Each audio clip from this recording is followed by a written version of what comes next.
जय हिंद फ्रेंड्स, स्वागत है आपका हमारे यूट्यूब चैनल पे। मैं आशा करता हूँ कि आप सभी लोग स्वस्थ होंगे।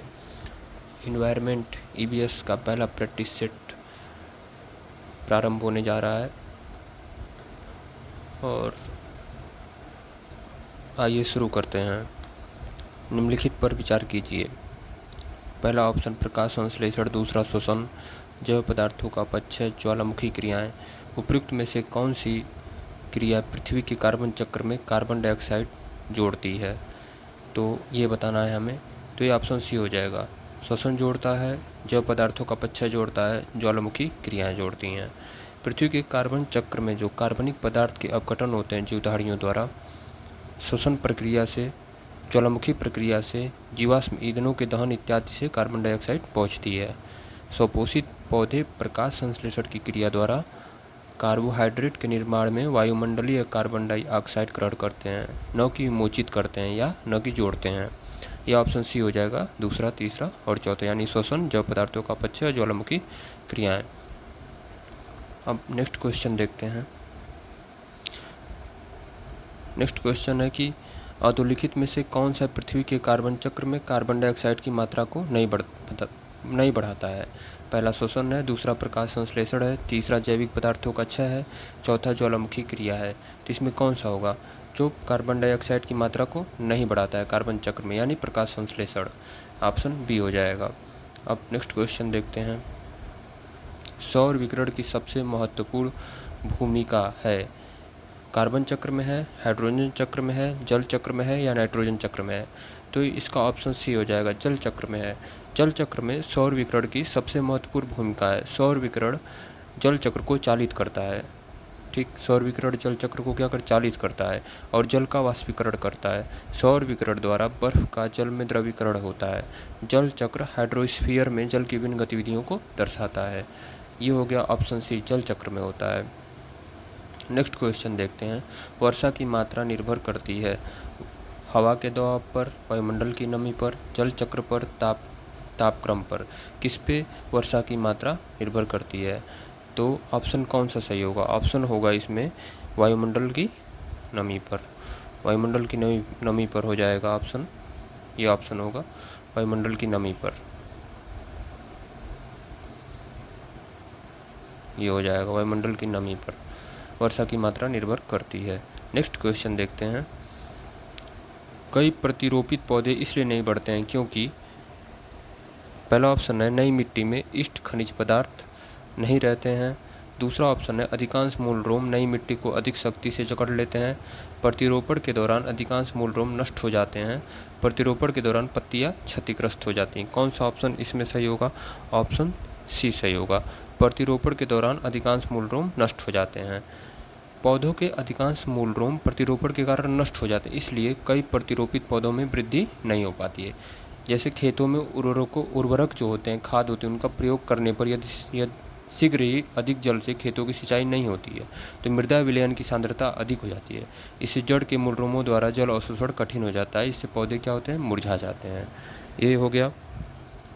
आइए नेक्स्ट क्वेश्चन देखते हैं। पृथ्वी के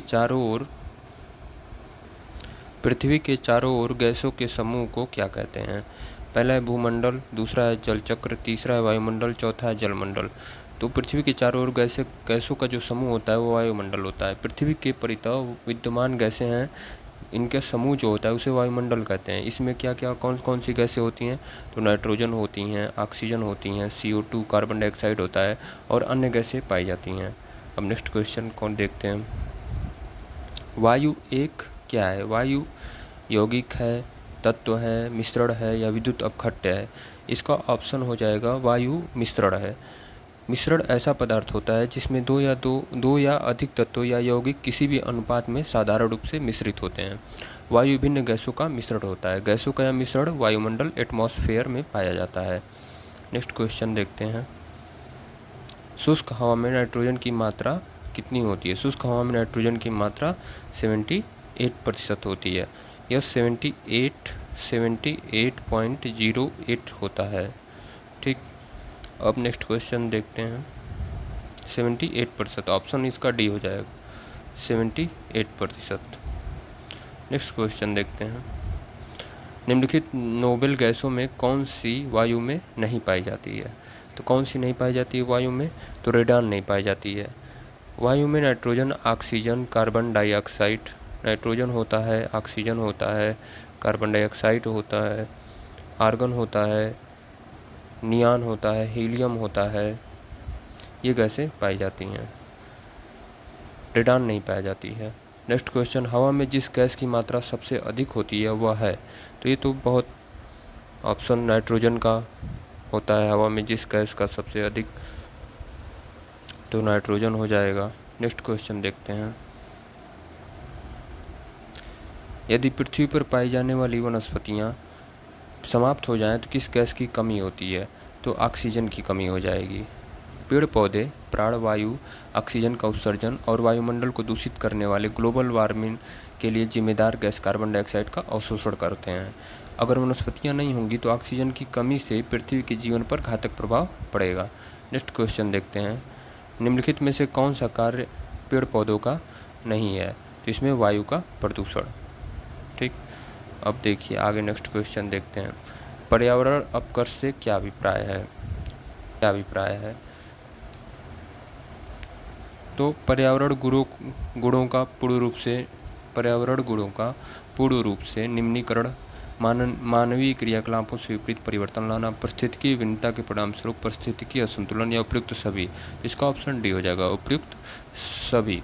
प्राकृतिक आवास का विनाश, जैव विविधता की हानि या प्राकृतिक संसाधनों के क्षरण होने से पर्यावरण को होने वाले नुकसान को पर्यावरण अपकर्ष कहते हैं।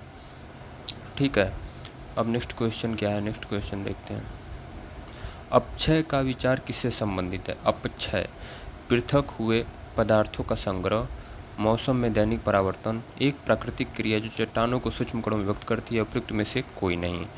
तो इसका ऑप्शन हो जाएगा option number c. Option number c हो जाएगा, एक प्राकृतिक क्रिया जो चट्टानों के सूक्ष्म कण में विभक्त करती है। अपक्षय का विचार इसी से संबंधित है।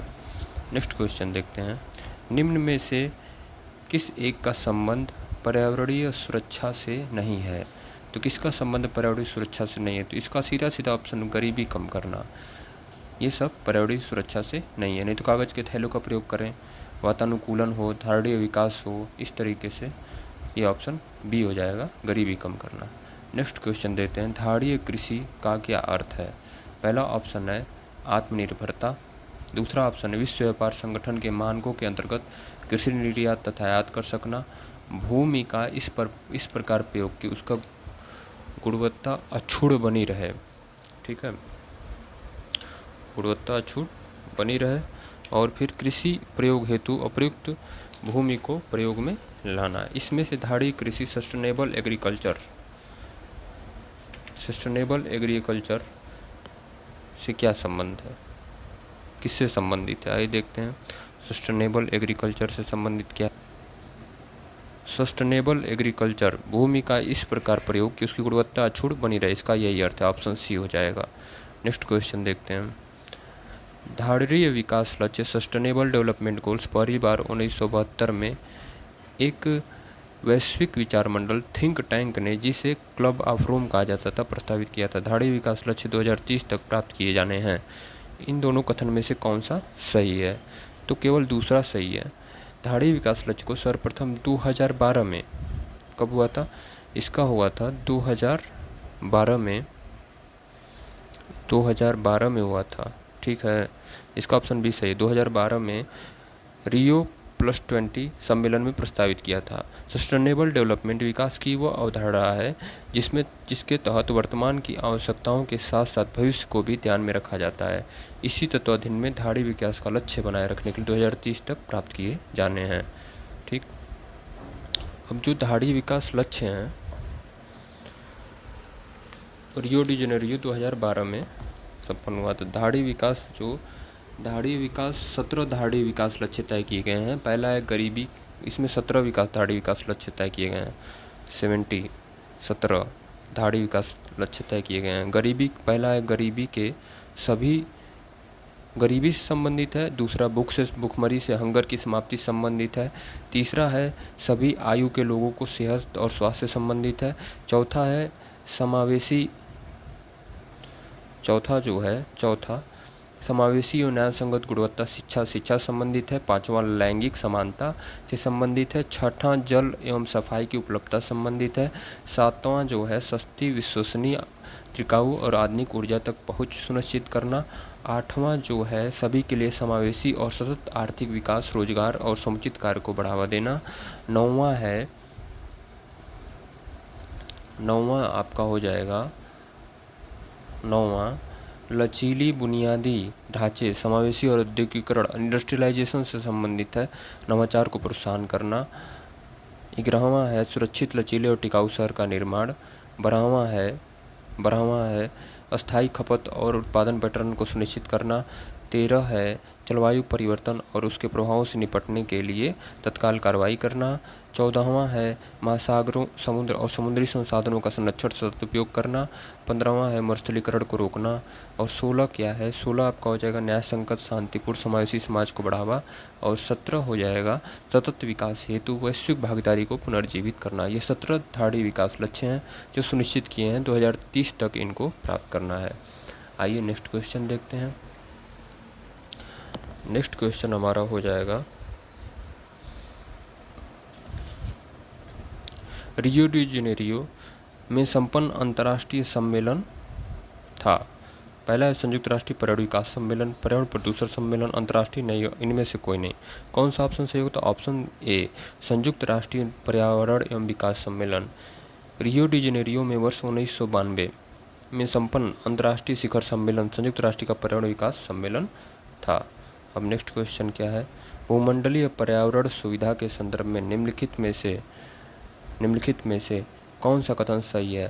पहला ऑप्शन दे रखा है, यह जैव विविधता पर अभिसमय एवं जलवायु परिवर्तन पर संयुक्त राष्ट्रीय ढांचा अभिसमय के लिए वित्तीय क्रियाविधि के रूप में काम करता है। यह भूमंडलीय स्तर पर पर्यावरण के मुद्दों पर वैज्ञानिक अनुसंधान करता है। यह OECD के अधीन एक अभिकरण है जो अल्प विकसित देशों को उनके पर्यावरण की सुरक्षा के विशिष्ट उद्देश्य से प्रौद्योगिकी और नीतियों का अंतरण सुकर बनाता है। दोनों ए और बी दोनों से कौन सा कथन सही? सिर्फ ए। भूमंडलीय पर्यावरण सुविधा यह जैव विविधता पर अभिसमय एवं जलवायु परिवर्तन पर संयुक्त राष्ट्रीय ढांचा अभिसमय के लिए वित्तीय क्रियाविधि के रूप में कार्य करता है। इस तरीके से आज का हमारा प्रैक्टिस सेट समाप्त हुआ। आइए नेक्स्ट प्रैक्टिस सेट में मिलते हैं। तब तक के लिए आप लोग मेहनत करते रहिए, पढ़ते रहिए। धन्यवाद। जय हिंद, जय भारत।